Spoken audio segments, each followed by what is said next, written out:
We didn't hear that story on national TV because it would have made people angry. And they would have said, let's get out of this war. Let's bring the troops home right now. And that's what Michael Jackson would have said. In fact, Michael Jackson did say it when he stood up with that photo op, which is getting harder and harder to find. I wish somebody listening would go find it because I've looked a couple times, I can't find it.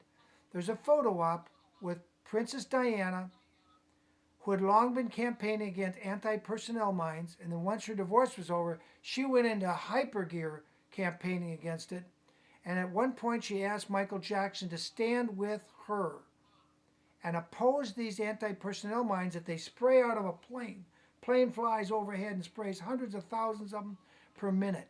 And they fall on the ground and they kill troops. And when the war and the battle's over, children that weren't even born when those mines were laid grow up and they run in the field and they get their foot blown off or their leg or they die.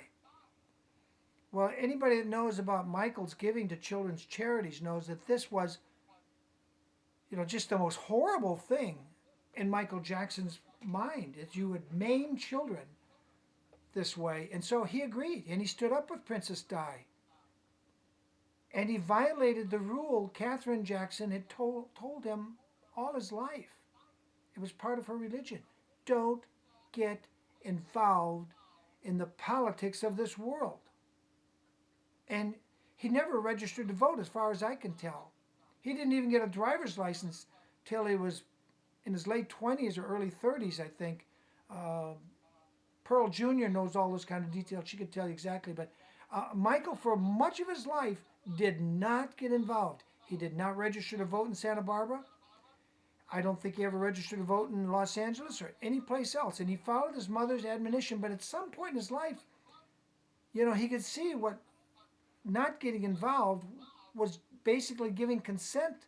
And he did the opposite of what Catherine had preached to him. Don't get involved and don't get political.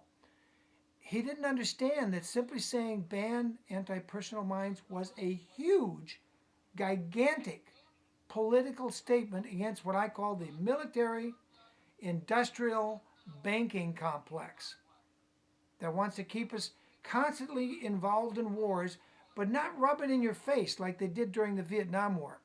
Of course, the media is owned by this complex. They want to get a loan to build a new station in Atlanta, Georgia, or Baton Rouge, Louisiana.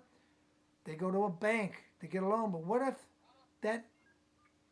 if that media is reporting stories like I do, and it injures the pro-war banking complex?